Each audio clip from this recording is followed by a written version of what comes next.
कहानी उन आम घरों की है जहाँ खाने वाले तो कई लेकिन कमाने वाला एक मर्द ही होता है। बावजूद इसके उससे उम्मीदें कम नहीं होती। देखिए जी, सामने वाले वर्मा जी कैसी अच्छी तरह से सफाई करते हैं छुट्टी वाले दिन अपने घर की, और एक आप हैं। अरे यार, उनके पास कार है, ऑफिस पास में है और हफ्ते में 2 दिन की छुट्टी होती है, तो फर्क तो पड़ता है ना। मेरी तो शादी ही गलत होगी। अरे कोई मस्त लड़का मिलता, कमाता भी, घुमाता भी, घर के कामों में भी मदद करता, लेकिन नहीं जी, हमारे वाले को तो कमाने से फुर्सत ही नहीं, और कमाई भी ऐसी कि कोई जरूरत पूरी ही नहीं हो रही है। सुनील बेचारा शीना को देखकर सोचता है कि शीना सही कह रही है, देखने में सुंदर है, घर का सारा काम कर लेती है, उसे तो कोई भी अच्छा लड़का मिल सकता था। क्या सोच रहे हैं, भागने का इरादा तो नहीं है? अरे नहीं मेरी प्यारी बीवी, मैं तो नहीं, पर डर है कि तुम नहीं कहीं भाग जाओ मुझे छोड़कर। शीला सुनील के मुंह से प्यार भरी बात सुनकर मुस्कुराती है। आप भी ना। सुनील एक दिन ऑफिस से घर आता है कि तभी शीना कहती है, सुनिए जी, वो मेरी सहेली आई थी, सारा दिन वो लोग यहीं थे, अब जा रही थी तो मैंने कहा नहीं नहीं, मेरे पति छोड़ आएंगे ना तुम्हें, तो रोक लिया मैंने। सुनील थोड़ी देर कुछ सोचता है, फिर कहता है, ठीक है, मैं कपड़े चेंज करके आता हूँ। अरे तेरे पति को तो लग रहा है कि अच्छा नहीं लगा। अरे नहीं नहीं, ऐसी कोई बात नहीं है, रुको मैं अभी उन्हें घर के कपड़े देकर आती हूँ। शीना अंदर जाती है जहाँ सुनील पलंग पर लेटा होता है। अरे क्या मजाक है, वो कह रही है कि आपने मुंह बना लिया।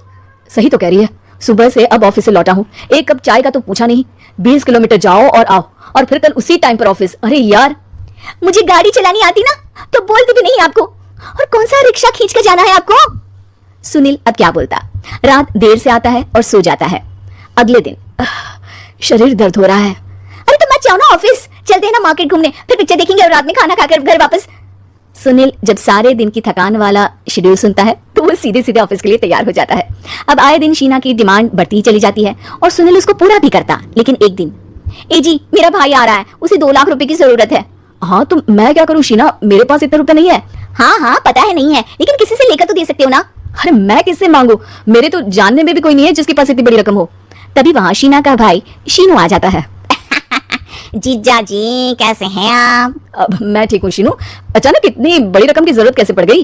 अरे जीजा जी, वो बिजनेस शुरू किया ना तो उसके लिए पैसे की जरूरत है, काफी हो चुका है, थोड़ा पैसा बचता है तो मैंने सोचा आपसे ले लूं। देखो मेरे ऑफिस में कुछ लोग हैं जिनकी सेविंग अच्छी है, मैं उन लोगों से बात करके देखता हूँ। सुनील ऑफिस से किसी से पैसे लेकर शीना को दे देता है। शीना वो पैसा भाई को दे देती है 2 महीने बाद। अरे यार शीना, वो ऑफिस वाला आदमी अपने पैसे मांग रहा है, कैसे दूं? अपने भाई से बोलो ना पैसे दे दे। अरे हाँ हाँ दे देगा, कहाँ भागा जा रहा है, आप उनको बोल दो कि दे देंगे। थोड़े दिन बाद, शीना वो आदमी मुझसे आज भी पैसे मांग रहा था यार, मैं तंग आ गया हूँ, ऑफिस जाते ही सामने उसका चेहरा दिखता है, क्या बोलूं, बार बार पैसे मांगता है। अच्छा मैं शीनू को फोन लगाती हूँ, बात करके देखती हूँ। शीना भाई को फोन करती है लेकिन वो फोन उठाता ही नहीं, लगता है भाई कहीं ऐसी जगह है जहाँ नेटवर्क की समस्या होगी।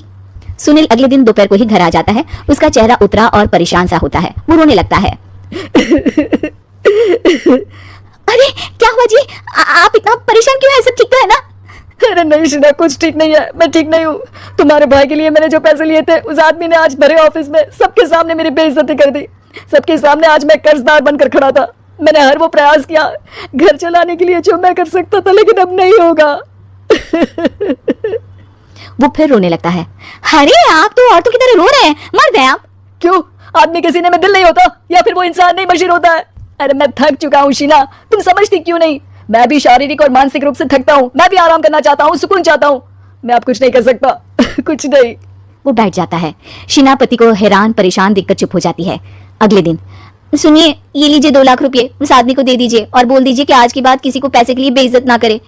सुनील पैसे देखकर राहत की सांस लेता है। अरे शीना, तुमने तो मेरा बहुत बड़ा काम कर दिया, अब मैं शान से ऑफिस जा सकता हूँ, लेकिन ये पैसे आए कहाँ से? ये पैसे मैंने अपने गहनों को गिरवी रख कर लिया है। तुम ठीक रहो, निश्चिंत रहो, मैं बस यही चाहती हूँ। मुझे माफ करना, पर अब मैं समझ चुकी हूँ कि मर्द को भी दर्द होता है।